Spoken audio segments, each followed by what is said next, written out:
What's up, guys? Welcome back to Newswave. So there's some big news as the Spawncast network approaches 300 members. So I wanted to give a shout out and a big thank you to everyone over there in the community who's supporting. And I also want to do a shout out for some of the more recent signups, which includes Keel, Jason, VA, Eric with a K, and Garrick. So we're having a lot of fun over there with the Spawncast network. There's also a channel where the different videos go up. So check it out. I have a link down below in the description. But today, we do have quite a bit to talk about. A lot's been happening over the weekend, with Microsoft even moving to completely wipe out Xbox Live.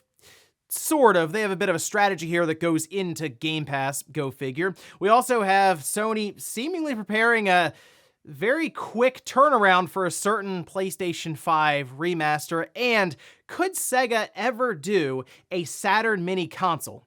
Well, they decided to discuss that. So if you guys enjoy these videos, make sure to hit that like button, helps out a ton. And if new here to the Spawnwave channel, make sure you subscribe down below. And we're going to start today with Call of Duty on the Xbox 360, because I showed in a video that the servers were kind of messed up. It was very difficult to find games. When you did, it wasn't great necessarily. A lot of cheaters and hackers, and otherwise you have to kind of do a bit more to find different servers to join up through Discord rooms and that sort of thing. But the other day, something odd happened.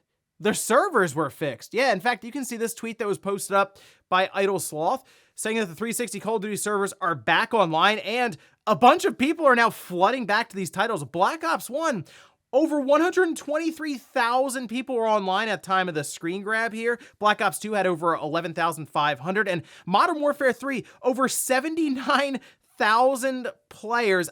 I mean, this was, for a lot of people, especially on the Xbox 360, kind of a golden age of Call of Duty titles, and we kind of see where the franchise is now. While people do still buy into it, it has kind of plateaued, at least it feels like. But back during the 360, when Call of Duty Modern Warfare 2 came out and Black Ops, it was on another level. It's very, very exciting then, and now technically you can go relive them, although I have to double check this one myself, but maybe you would need an Xbox 360 to hook up and play. Well, I did a video, as I mentioned, going back online with the 360 system, so I guess I can fire it back up and see for myself. Oh, and we had a bit of a surprising news drop for fans of Patapon. Do you remember this game? I played it back on the PSP a bit, but I don't think I got into it as much as some of the more hardcore fans for the series, but it looks like you'll have another game to look forward to. That is, if the crowdfunding works out for it. We can see this posted up over on VGC. It says, a spiritual successor to PlayStation's classic rhythm action game Patapon was unveiled at Bit Summit in Kyoto, Japan on Saturday. This one is called Ratatan, and it does have its Kickstarter campaign launching July 31st. You have the original creator behind it, and the audio is by the original Patapon musician. So if you look at the trailer they released, it's like 20 seconds just to kind of give you the date for the Kickstarter. Yeah, it has the Patapon vibe, as you would expect. So it's kind of cool to see that, and this makes a lot of sense for a Kickstarter project, to see how many people would be interested in it and if they'd be willing to fund the whole thing. So I guess we'll look towards the end of this month to see how things go when they launch it. Oh, and I guess it's not too much of a surprise to hear that SEGA might be looking back on more games that they can remaster and remake. They've done it a couple of times now with compilations of the classic Sonic games, with even things like Sonic Origins recently. But we can see this posted up over on Nintendo Everything, translated from an article, an interview with Famitsu and Sega's president, where they say, of course, it must do new things, but we are not doing both new entries and reboots for every IP. With the mindset of this is the best way of doing things for this IP, we choose and move forward with the appropriate option based on the timing for every intellectual property. Sonic is Sega's iconic IP, so we are considering reboots and remakes alongside new entries. And this obviously got the internet buzzing around the idea of what would they remake or even remaster from previous Sonic games, and the answer is obvious. It's Sonic Adventure 3, even make a new one there, or just do Sonic Adventure 2 and try to remake that. The game's still fun in a sense, but it could use quite a bit of work now versus when it came out back on the GameCube and the Dreamcast. Very different currently. But, I mean, go figure. Sega is going to do more and more stuff with Sonic. No surprise there. And guys, with some of the quick news out of the way, let's get into the bigger stuff. Let's start right away with this PlayStation 5 remaster or even remake that caused quite a bit of conversation online with what Sony's been doing recently, especially with something like The Last of Us Part 1, which released at $70 on the PS5, despite there being a way to already play the game from the PS4 version that, of course, was ported over from the PS3. Well, now it appears Sony is setting their sights on the follow-up to The Last of Us Part 1. We can see this posted up. This is over on PSU.com, saying, speaking in a Spanish interview, Gustavo, who is the composer for The Last of Us series, touched on the in-game version of himself in The Last of Us Part 2, telling the interviewer that in the new version of the game, you can go up to him and request certain songs. However, he makes it clear he can't say anything else on the matter. So the obvious thing here is, wow, they're going to do a remaster or even a remake of a game that came out in 2020? And the answer to that seems to be yes. Or they could be doing one of those director's cuts where it's like a $10 upgrade if you already own the game on the PS4, and otherwise you would buy it outright for what might be full price, which would be strange because you can get Last of Us Part 2 right now on the PS4 very, very cheap. So we already kind of had it put out there now seemingly by the composer. So maybe people start to kind of shop around for Last of Us Part 2. However, they absolutely could go down the road of what they did with Last of Us Part 1. It would be an interesting announcement, I'm sure, because if it's already kind of in the works and the composer's talking about it here, would this be a game that comes out in 2024? They had the Last of Us series that did very, very well through streaming. I mean, it's certainly one that took over the internet every night when it debuted the next episode. I'd see it all over social media and on Twitter. It had high ratings, and it seems like we're going into the next season. That should be a lot of fun, and I'll be curious to see what the people's reaction is to that if they hadn't played the game. But obviously, Sony would want to have some sort of Last of Us release to go alongside of it, and unfortunately for them, it appears that their live service Factions game that they were preparing needs a little more time or is just getting brushed off to the side completely. I actually think that'd be a good way to release Last of Us Part 2 is to come out with it if they are just doing an entire like remake, remaster at full price, alongside of a multiplayer that's attached to it. They should have done it in the first place, but they didn't, and this would be a chance for them to at least release something for Factions fans to get into. However, I will admit it would be very weird to see Sony show up with this similar to what they did with Last of Us Part 1 with no upgrade path. So that's kind of what I'm thinking they're gonna do with like a $10 upgrade fee like they've done with other director's cuts. My only thing is, what do you do for this? The game already looks really good on the PS4. They've done patches so that it runs at 60 FPS on the PlayStation 5. Can they lean more into the haptics and the DualSense features like the adaptive triggers? I'm not really sure. Maybe there's just more content, downloadable content, things they can attach to it to make it feel like it's a new experience that you want to pay for, but I guess we'll see, because if the composer's mentioning it here and is like, I can't talk about anything else, there's probably something in the works, and kind of feels like it would line up for 2024, provided the Last of Us series is on track. I know there's a lot of other things going on around, like strikes and other things with actors and actresses and all of that, so we'll see how it works out, but otherwise, yeah, I'd probably expect Sony to make this announcement maybe next year for that release. Next up, let's talk about the end of Xbox Live Gold. It's something that's been around for a long time, especially the Xbox Live branding going all the way back to that original Xbox. But now it appears that Microsoft is ready to move on, and in fact, they are converting Xbox Live Gold members into a different service that's still very much the same, but it actually has added benefits, and it takes on that Game Pass branding, which makes a lot of sense for Microsoft when it comes down to the fact that they are really trying to get Game Pass off the ground when it comes to the overall subscription numbers and that user base. We can see this was posted up by Wario64, and it's where I first noticed this over on Twitter. Going down some of the features that will be a part of this and linking to cafenaver.com. Seems like it's pulled from Xbox just info that's currently online that I'm sure a press release will be coming here pretty soon for this, as there also appears to be like official key art and marketing material. But the idea here is there are different versions of Xbox Game Pass, right? So you have Core, Console, PC, and Ultimate. And you can see some of the features for Core includes, yes, online multiplayer. It has a catalog of over 25 high-quality games on console, member deals, and discounts. Now, if you want to get the new games on day one and all of this, you would go up to console. And then if you also want EA Play, a membership, you would go up to Ultimate.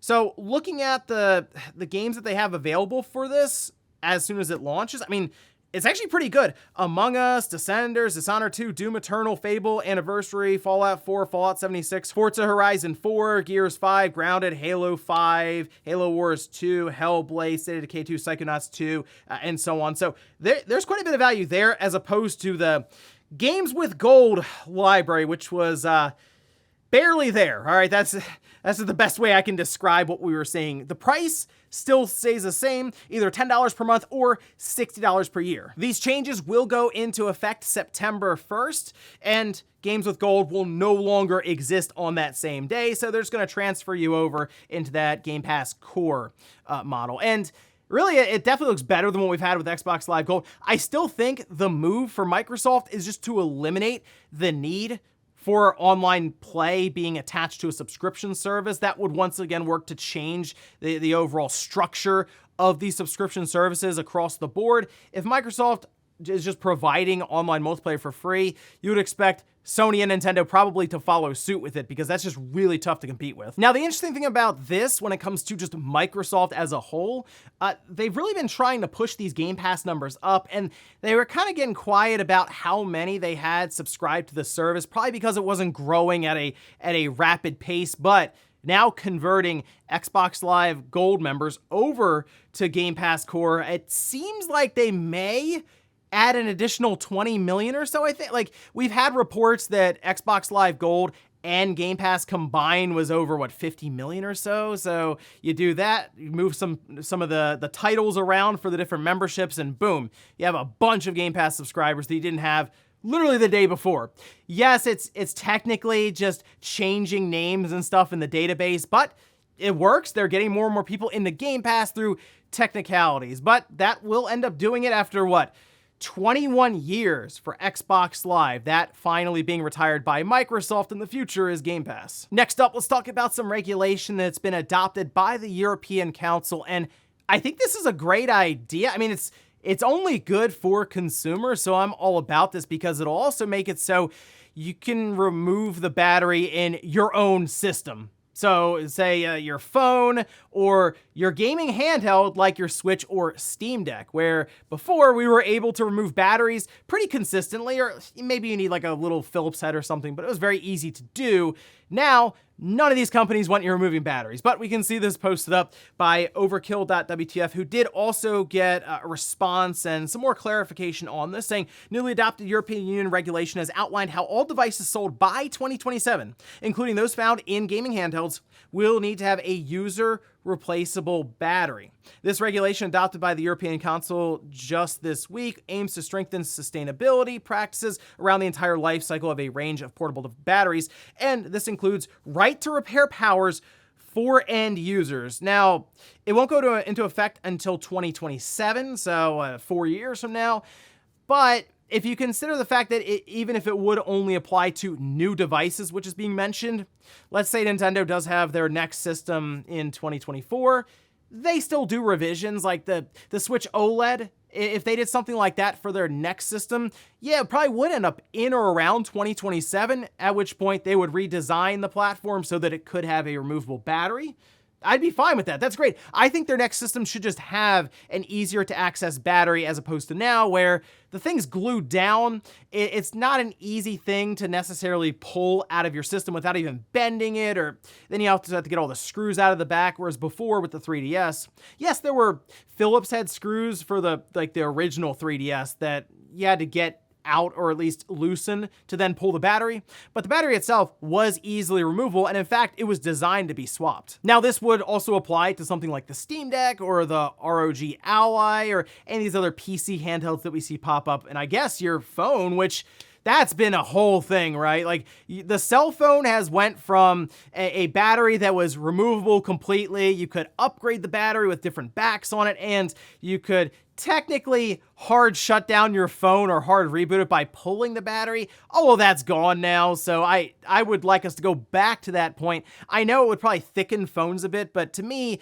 it's worth it just because then you have more control over your phone or your Switch or anything else, really. So here's hoping we do get to that point, and it seems like the regulation here is probably going to be opposed by, guess who? Hardware manufacturers, because they don't necessarily want to have to do this, but here's hoping they can give more control back to the end user and let us pull the battery out of our systems without having to go through a whole process. And in our last bit of news, let's talk about the potential for a Sega Saturn mini console. We know Sega has done a few of these now. I mean, they did the Genesis twice, technically. That's their little Game Gear, which, yes, a novelty, but technically it is a mini system. However, many people have called for either the Sega Saturn or the Sega Dreamcast. Personally, I would love to see the Dreamcast, but also I'd be very interested in them overcoming some of the technical hurdles for the Saturn, which still kind of is a little sketchy on the emulation scene. Definitely gotten better, but the fact that it's taken this long, yeah, it kind of shows you what Sega would be going through for this one. A little more difficult than the Genesis, but we can see this posted up over on VGC with the translation from the Sega president and CEO OO once again, where they say the Sega Saturn is surprisingly high performance. The difficulty is miniaturization is also high. I don't think it's a case of saying, let's make another one because it sells well. I'd like to think about it when we're in a situation where we can openly develop it together with people who have always loved the Sega Saturn and Dreamcast. So I do believe it's possible for Sega to make a Saturn or a Dreamcast mini. Like, technically, I think they could do it if there was no budget in mind. Sure, they might have to push things a bit in terms of that, how small you can make it and storage size and all that, but I feel like they could get there. The problem would be, how much would it cost, and would end users be willing to pay that? Not necessarily people who are really into these things. Like, you could probably show most heavy Saturn fans or heavy like Dreamcast fans a system, a Dreamcast Saturn Mini that's $300, and they would buy it. They'd be like, oh, this is awesome.